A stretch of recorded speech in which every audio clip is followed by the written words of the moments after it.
Good morning, everyone.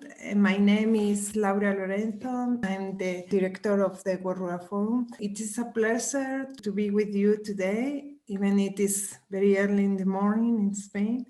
I would like to congratulate the participants, the organizers, especially AFA, Arno, and ILC, to organize this event in such important moment where the family farmers are facing unexpected and complex situation to tackle the crisis resulting from the COVID-19 pandemic and to avoid food security and hunger. If we can see, the numbers are really impressive at a global level. Family farmers around the world are about 90% of all the farms, and they use between 70 and 80% of the farmland, while they produce 80% of the world food in value terms.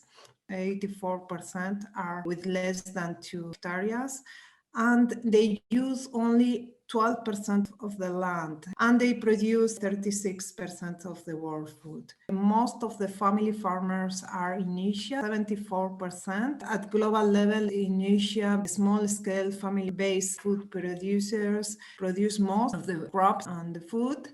In the case of milk, for instance, 80%, and in the case of aquaculture, 80-90%. Here you can find also some figures at country level, at a regional level. The UN Decade on Family Farming was declared, and it was a very strategic moment when all the international community recognized the importance of family farmers, and they declared the UN Decade on Family Farming as a framework for countries to develop public policies and invest in family farming. This is the key element, no? The countries commit themselves to develop public policies and invest in family farming from an holistic perspective. They say that this is a key element for contribute to achieve sustainable development goals. The UN Decade on Family Farming situate the farmers as the protagonists of their own development. The FAO and IFAD have been called to lead the implementation of the UN Decade on Family Farming, but I would like to emphasize that even the resolution of the United Nations General Assembly recognized that it should be in collaboration with other key stakeholders, especially family farmers organizations. So here we have a key role to play. The UN Decade on Family Farming deliberates on family farmers' unique potential to promote transformative changes in food systems to fully achieve SDGs. Here again, we emphasize the need to recognize that there is a direct connection between most of the SDGs and the UN Decade on Family Farming. The connection with SDG number 1 and number 2 is very direct.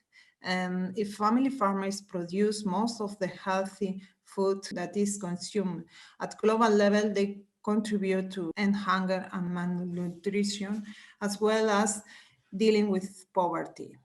But for instance, if we recognize family farming organizations, the key role, if they are in a better position to support their territories, they will support their communities to achieve SDG 16 and 17.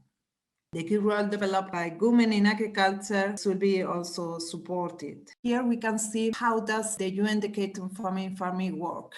The UN Decade on Family Farming mobilized global commitments and actions towards attaining sustainable development across its 3 dimensions. The strength of the UN Decade on Family Farming because of this global commitment. There are already a lot of farmers organizations, civil society organizations, etc., already involved in this process, around 1,400 organizations. This is an impressive number to see how this global commitment is working. No? The UN Decade on Family Farming promote integrated action to support coherent cross-sectoral policies which address environmental, economic, and social dimensions of rural development.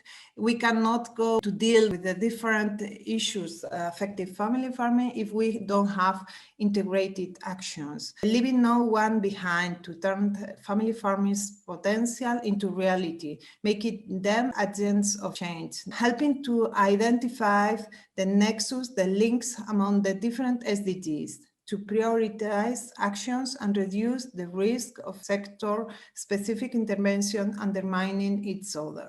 Enhancing family farming multidimensionality to work towards achieving multiple SDGs. As I once mentioned, there is a direct connection between most of the SDGs and the different issues that affect family farming.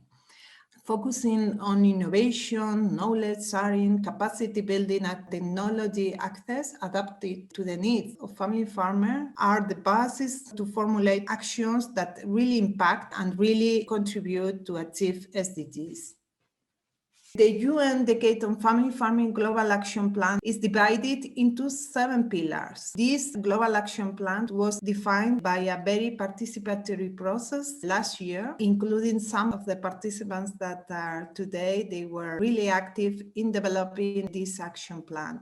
This action plan contains indicative actions to achieve the objective of the UN Decade on Family Farming, that is to strengthen family farmers around the world. There are 7 pillars. 3 of them are transversal. Pillar number 1 is about developing enable policy environment to strengthen family farming. Pillar number 2, this is something that is very, very important around the world, is to support youth in agriculture and to ensure that generational sustainable of family farming is in place. Pillar number 3 is very important to promote gender equity in family farming and the leadership role of rural women. These 3 pillars are transversal to the other 4 ones. Pillar number 4, strengthen family farmers' organizations and their capacity to generate knowledge and represent farmers' interests and provide inclusive services in rural areas. This is something that I know some of the farmers' organizations are doing very well in Asia. Pillar number 5 is about improving socioeconomic inclusion, resilience, and well-being of family farmers, rural households, and communities. Very important nowadays with the pandemic. Pillar number 6, promoting sustainable family farming for climate resilience food system, really important today also. Pillar number 7, strengthen the multidimensionality of family farming to promote social innovation, contributing to territorial development and food system. So these are the 7 pillars, and around these 7 pillars, there are a lot of outcomes, indicative actions that the different stakeholders can take to promote family farming and to strengthen family farming in the region, from the global to the region to the national level, no? We used to say in the World Rural Forum that a global action plan without actions at national and regional level will not serve for anything, no? Will not impact.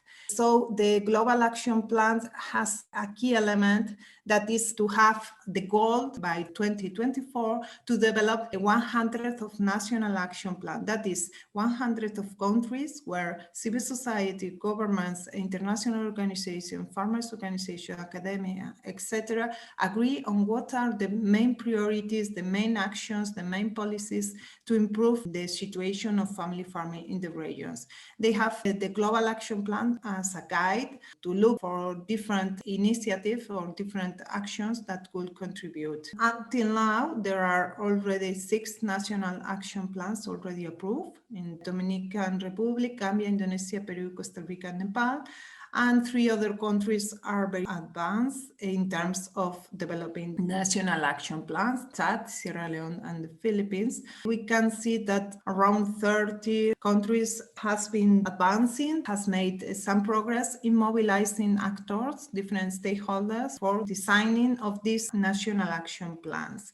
Here, the farmers' organizations, the NGOs has developed a key role. There are already 1,400 organizations involved Among them, 900 are family farmers organizations. So the idea is to promote these national action plans at national level in order to promote broader and integrated policies dedicated specifically to family farmers. We were in the process of starting these national action plans, mobilizing a lot of organizations. The National Committees for Family Farming contacted FAO and IFAD national offices to develop together national action plans for the UNDFF on family farming. But the COVID arose and some of the processes stopped. There is a clear and a huge impact of COVID-19 and the crisis associated to COVID-19 in family farming. They reduce access to market due to movement restrictions.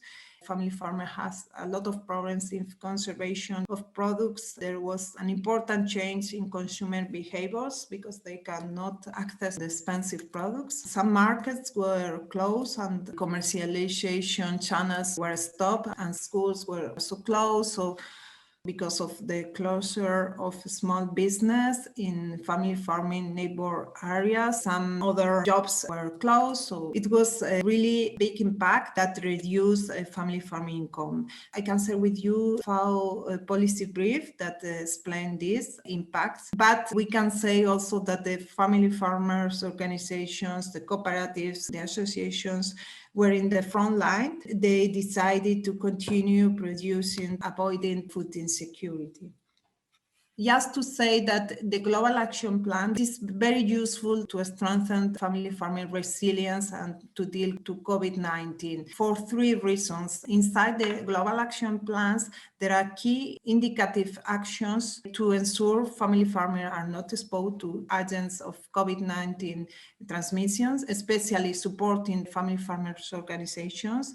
Secondly, there are actions that can contribute to mitigate the impact of the health crisis on family farming food security and livelihoods.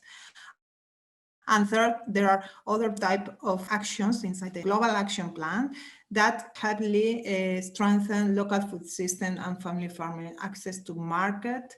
And this will be key to revamp rural economies. So family farming can play a key role to revamp rural economy.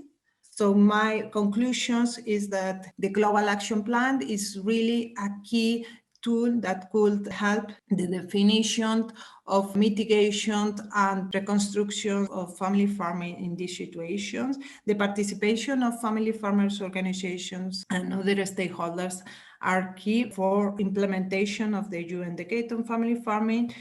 And the strategic moment that we are facing means that we have a key opportunity also to put the means to rethink policies and to invest in family farming, so family farmers are in a better position to mitigate the effects of the pandemic and to revamp rural economies. Thank you so much. Mabuhay ang pamilyang magsasaka.